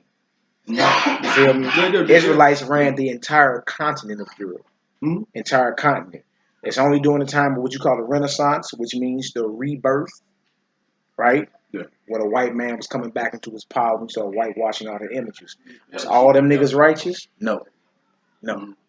All them wasn't righteous. You feel me? Every dark-skinned man that had positions of authority in Europe was not righteous. You feel me? Yeah. That was what history refers to as the Dark Ages. He was born into a war of his throne. His mama had his daddy killed. You feel me? He was kidnapped at least 16 different times or something like that. Or 5 different times, my bad. Kidnapped 5 different times and all that, man. Real life. Feel me? Killed his son. They killed his son and all that. And look, when you reading this stuff, you be like, hold on, somebody's lying like a mug about this man. He at war with the Roman Catholic Church. That's why his translation came out. Because the Roman Catholic, he wanted to readdress everything. Like, man, hold on, man. This is not in the scripture that y'all pumping. Let's call another meeting. Let's call another conference. You feel me? They ain't want to do it. They were sending Jesuits to kill him. Where can I get this book? You can get it right off Amazon, man. Write the title down. I think that book cost me about $60. And I got I got other books, man, that refer to not just King James. You feel me? A whole bunch of brothers, the black nobility of Europe. You know what I'm saying? So get that Isaiah 41 before we I got you. Verse 20. 21. Isaiah 41, 21, 24. That they may see and know and consider. John, jump on up. 19, I guess. 19. I will plant in the wilderness, the cedars, the shittah tree, and the myrtle, and the oil tree. I will set in the desert the fir tree, and the pine, and the box tree together, that they may see and know and consider and understand together that the hand of the Lord Yahweh has done this. Right. And the Holy One of Israel has created it. The Holy One of who? The Holy One of Israel have created it. Produce your cause, saith the Lord Yahweh. Produce your cause, right? He's going to bring out all your evidence. Go ahead. Bring forth your strong reasons, saith the King of Jacob. King of Jacob. Come on. Israel is Jacob. Come on, Hebrew. Let them bring them forth and show us what shall happen. So if your gods are gods, they should be able to show us what's going to come to pass. Show us the future. In other words, prophecy. All right, go ahead. Let them show the former things. Show what happened in the past, too. Come on. What they be. that we may consider That them. we may consider. Like, because if God is God, he knows everything. He knows the past, present, and future. So he's saying, if your God is God, they need to be prophesying. And they need to be letting you know everything that didn't happen, even down to the condition of your people. All right, come on. And know the latter end of them, or declare us things for to come. Let us know what's coming. Prophesy. That's why you have prophets, right? The difference between a real prophet and a false prophet, right? Come on. So the things that are to come hereafter, that we may know that ye are gods. Yeah, do good or do evil. He say do something, good or evil. Do something. Come on. That we may be dismayed, and behold it together. Behold, ye are of nothing. Now the real God is calling all the false gods nothing. Trip off that. Nah, like think about that.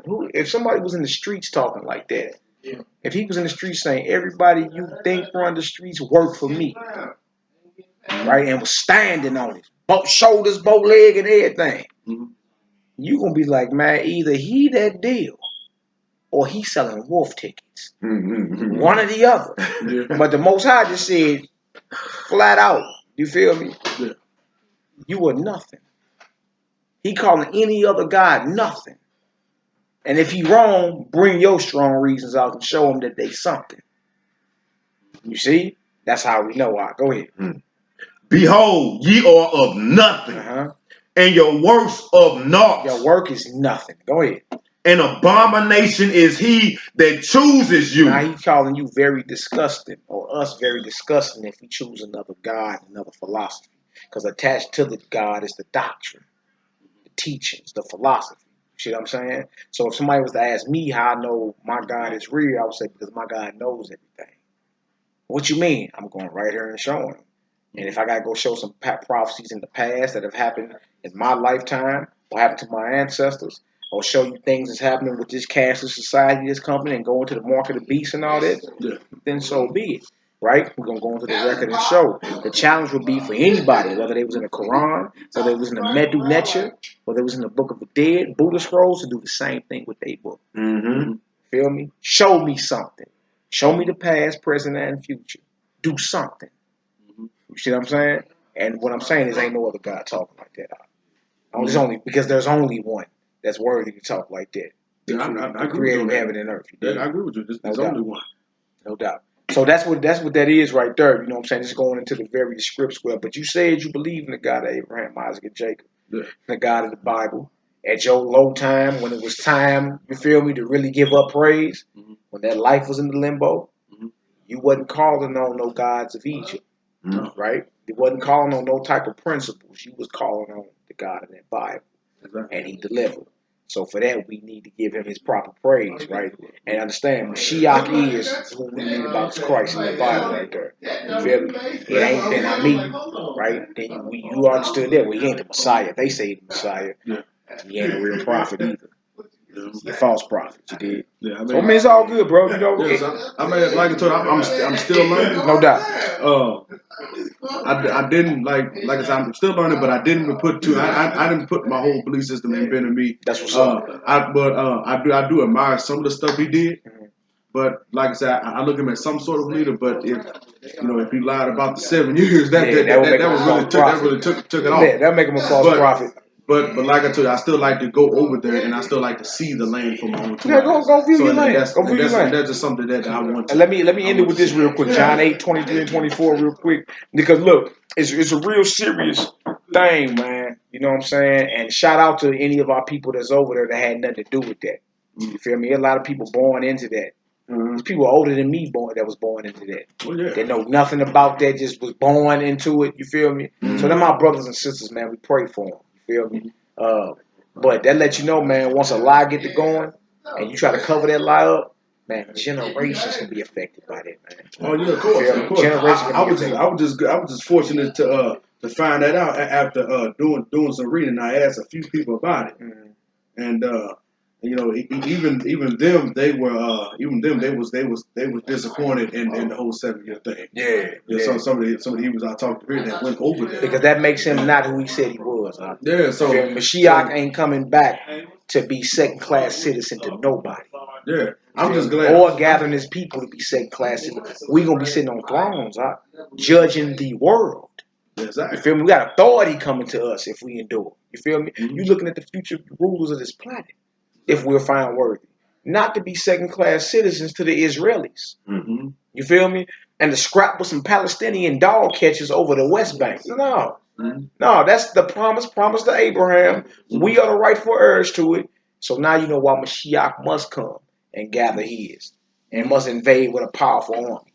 You feel me? And plus, you know, God coming to get his people and to raise his people back up and restore them. That's right. That's it haven't happened yet, but it's on its way. That's right. It is. So when people go and talk about, oh well, you know, you blacks and this, you blacks and that, you know, I just look at them and I laugh.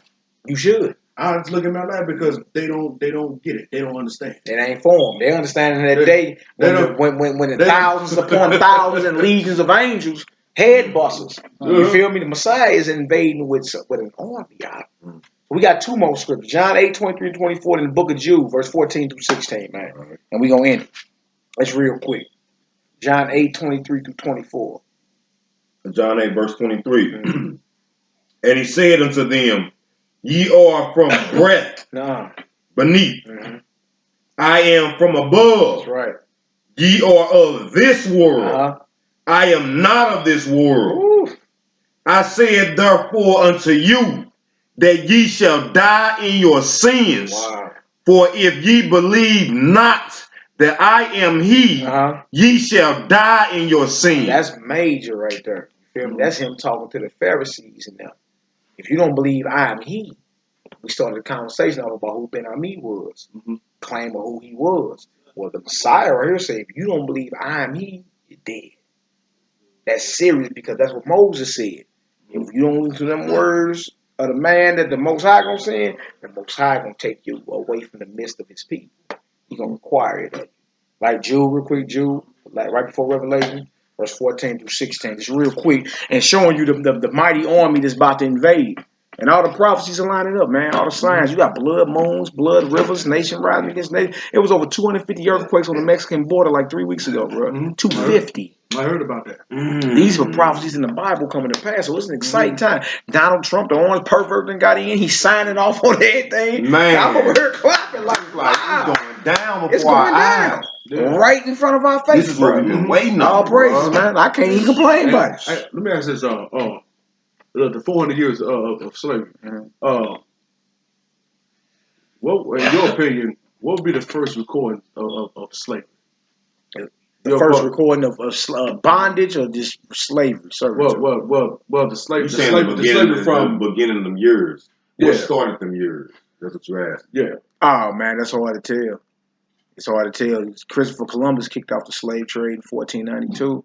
Then you got 1555 people arrived in 1619. Yeah, 1619. 1607. You got a whole bunch of different times. Yes, because you got a whole bunch of different times. To keep it safe. A lot of brothers want to prophesy 2019. You'll never hear me say anything. I believe it's at the door, but you'll never hear me put it on there like that. But to play it safe, just Acts 7 and 6, man. You feel me? Cause I heard some brothers talk about 2019 and whatnot. Yeah, don't nobody know when. No. Nobody know when that final time is going to be. Exactly. When it started. So the only thing I can do is just try to make sure that what I'm doing in my life is according to what's right. There you go. And it's like I said, I'm still learning, but I know that it seems like the more that I learn, the more saddened I get because there are a lot of blacks that just won't. You gonna get that out. And the scripture tell you with much wisdom come much grief. If you increase knowledge, you increase sorrow. Yeah, I mean, because a lot of them, man. You go and tell them that they're Hebrews and they're not supposed to be following this false Christianity. Yeah. I told him, I look at Christianity as white supremacy. It is. That shit is evil. You said that. Yeah. It is. Yes, Christianity is evil. It's and they when you go and try to talk this, I mean I ain't trying to shove it down their throat, but I just try to tell them. I try to tell them, hey, you got to read up on Christianity and how it started, man, and what the Romans did, and they slapped on Jesus' name like this. When they look at that and try to study on that, they'll realize that man, this dude, what this dude was telling me was kind of right, man. And, but a lot of them, man, they don't even want to even give it a chance to even at least try to look into it a little bit. It's only just a little bit. Yeah. But see, we ain't gonna be able to save everybody, man. It's only for a few. I know. It ain't even for everybody. So our job is just to put it out there, let the seeds fall where they fall, let the Most High do the watering and increase. I stopped worrying about who was gonna get it a long time ago because you get too mad. You know what I'm saying? These niggas still don't get it. It ain't even that. You be like Moses and strike the rock in anger. You feel me? So it's only a few gonna get it anyway, right? How about we, the ones that know, spread the truth and let it fall on who it's supposed to fall on? That's what it is. Get that jewel real quick out. I'm with it. Verse 14 through 16, I believe. All right. And Enoch also, the seventh from Adam, prophesied. Enoch got prophecies, huh? Go ahead. Enoch also the seventh from Adam prophesied of these saying, behold, the Lord cometh with 10,000 of his saints. The Lord cometh with who? 10,000 of his saints to execute judgment upon all. Beautiful. And to convince all that are ungodly among them of all their ungodly deeds which they have ungodly committed, and of their hard speeches. You see that? Hard speeches which ungodly sins have spoken against him. Which ungodly sinners have spoken against him. The Most High coming with 10,000 soldiers, man. Thousands upon thousands. Right? Sound like spookism until you realize DARPA, NASA, and all them are actually weaponizing space with interdimensional weapons. So then what we just read doesn't become what? Spookism or a fairy tale. But hold on, everything he prophesied was going to happen is starting to happen. Right? We need to hurry up and make sure we're listening to the right one and gathering to the right one. You see what I'm saying? That's what we want to share with you out. And then hopefully we can continue this thing, keep building. When we come together like this, we just sharpen. You understand? But one thing I wanted to drive home with you when I asked you, was that a representation of the God of Abraham, Isaac, and Jacob? Right, that must be on me, boy. You couldn't say yes. And the thing is, I can't, because the meaning of it, it doesn't really fall, in this God. So strip out there. If it doesn't fall if it doesn't fall, it has nothing to do with the God you said was there for you when you almost died. Yeah, why not take it off? But I told you that I didn't praise this thing. No doubt. I didn't praise this. But look, it's more than jewelry. You admitted that, right? It's more than jewelry, right? It has a spiritual connection to it, but it does not have to do with the God of Abraham, Isaac, and Jacob. And we read in Isaiah, you cover with a spirit, but not of my cover. You see? That's why you should be willing to take that off. That's why I actually said, I'm going to take it off, put it in the trash. If you believe in the God of Abraham, Isaac, and Jacob, you also follow the commandments of God, right? That's what I was trying to get to. What he say to do, what he say not to do. Exodus 20. Read that Exodus 20, my nigga. Right? So Exodus 20. Just identifying what that is and whatnot. Well, in the scripture, it goes over 10 commandments. And one of the ones that's at the top is dealing with what you got on your chest. A graven image. An engraven image.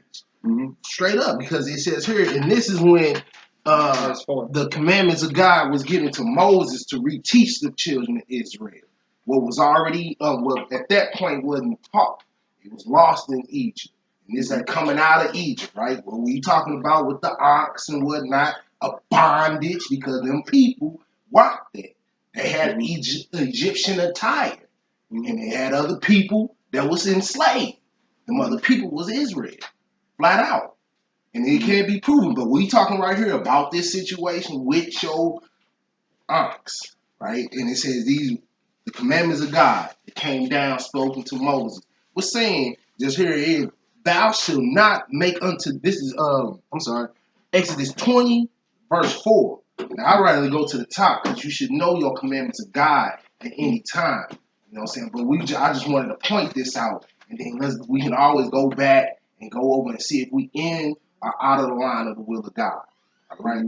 But here it is in 4. It says, thou shalt not make unto thee any, what's that? Likeness. What's that say? Likeness. Of anything. What's that say? Any graven image. What's it? Your friend. Engraved. Oh, my bad. Your friend was it? Yeah. Any graven Thou image. shalt not An engraving make unto image. thee. So is that molded in some kind of way? Is it molded in some kind of way?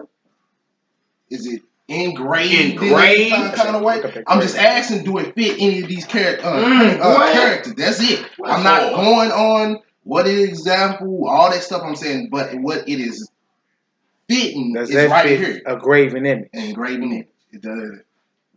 Okay, so let's finish it on and see why. It says, or any likeness of anything that is in heaven above. So you even saying that like it's a spiritual thing, you know what I'm saying? Wherever it come from, we still ain't supposed to be idolizing a messenger. I don't idolize it or praise it like that. Okay, well, all right, that's cool. But what I'm saying is you made a likeness of it. Idolizing mean like I want to be like them. So let me say this: you made a likeness of that, of whatever that spiritual feeling that you have, and whatever it came from, it's still a likeness. It's a spiritual concept. It's not connected to the God of Israel. The question that I want to put up to you is the reason why I asked you, do you believe in Christmas, do you believe in Easter and stuff like that, or whatever the case may be? And you said no, it's pagan, correct? Yeah. Now let's just say, for instance, your child, you know what I'm saying, wants a Christmas tree and wants some presents and stuff like that. And you like, well, I don't believe in Christmas or whatever now because it's pagan. But I'm not gonna throw up this Christmas tree, and I'm not gonna put these toys up under this Christmas tree or whatever, and not, you know what I'm saying, because it's Jesus Christ's birthday or whatever. Not, I'm just gonna do it for my child. That's the same exact concept, you know what I'm saying. And this is the reason. This is how I know it, because while you was trying to explain it or whatever, and not, you know, while it was coming out your mouth, deep down inside, you knew it was a bunch of bullshit. Look, this is the graven image definition right here, right? You know what I'm saying? You know. You're gonna go, and you're gonna evaluate while you on your bed or whatever. Now you go evaluate, you go over the scriptures or whatever and not. And that right there, I guarantee you, next time you come over here or whatever, not, it's gonna probably be in the Mississippi River, along with that ring that you got on your finger. Sure about this word. This is for graven image. The Hebrew word is pasel. It's pei semek lamed. Pasel. It's his idol or image. And it's from H6498. When you click on that, it's pasal, same exact word. And it says to cut, hew into shape, to hew out or quarry. This is a primitive root to carve, whether wood or stone, grave or to hew. You feel me? So in other words, that's a spiritual concept that's made out of a carved out image. And it came from Egypt. So in the beginning of this, like I said, it says, and God spake. So this is God speaking. And God spake all these things, all these words, saying, I am the Lord thy God, which have brought thee out of the land of Egypt, out of the house of bondage. Thou shalt have no other gods before me. That represents different gods. Not sure about this. A god ain't just an image. It's the doctrine attached to the image. Right? That's something attached to the gods of Egypt. It is. Regardless of whatever you're doing it for. Regardless of the fact that I don't really praise it like that. Regardless. See, this thing, I'm more so saying that you said that you believe in the God of Abraham, Isaac, and Jacob, and you following him. So now we showing you what our father said not to do. As a brother. So now, as a brother, I'm like, just like I was if we was in the house together, you just coming in and like, hey, look, these are do's and don'ts. Hey, let me show you around the house and whatnot, because I accept you as my brother, and now we know that, hey, my father had rules and regulations, and you might not be up to speed to. Right, so that's brotherly love. Like, hey, let me show you what's up. Right. So we don't be in error, because now I'm attached. I'm like, I gotta look out for you. So here I am showing you, like, hey, look, this is what the Lord's saying. And it's up to you. You take this down and think about it. Meditate on what it is. Because why would I give this to you? Why would this be a problem? Or why would we be sitting down having this discussion other than this? You had a calling to come. That's the first. That's the first step. That's the first spiritual understanding that you was like, man, I want to learn something. I want to get there. You wanted something, here's the answer. You've been searching for something, here is an answer what the Lord said. All right? So it's an opportunity to pulling you out of this spiritual battle where you at right now. And that's what I'm saying. So anyway, like we was talking about the engraving images that's on here, and it's saying about the Most High, and saying the do's and don'ts. So these just 10 of them, and it's not that hard to remember, but it's about keeping it on your mind. You know what I'm saying? Like, hey, where is that, and where do it fall in line in? And that's what we're trying to identify. Where did that fall in line with the Most High? And the thing is that don't get wrong. When I was on my way over here, I already knew that there was going to be some sort of a debate or even a talk, a conversation on what I was wearing on my chest. No doubt. I'm wearing this on my chest. Ain't no nigga gonna tell me this shit off. Fuck them niggas. Yo, what's the nigga wood?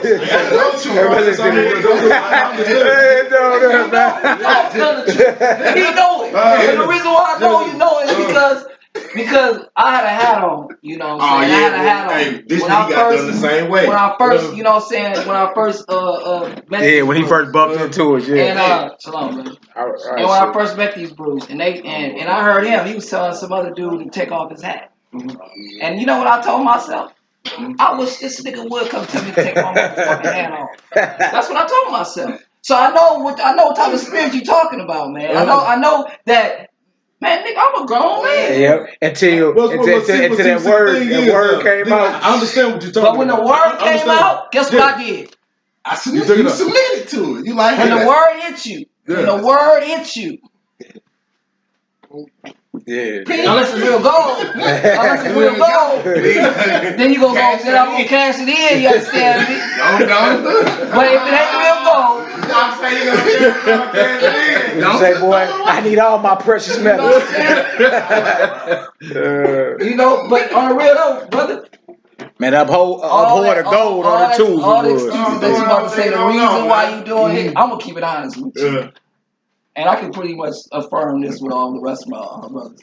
We probably don't give a fuck. Hey, I know. We probably don't give a damn about that, man. I know. You know what I'm saying? Because all of it is an excuse. You know what I'm saying?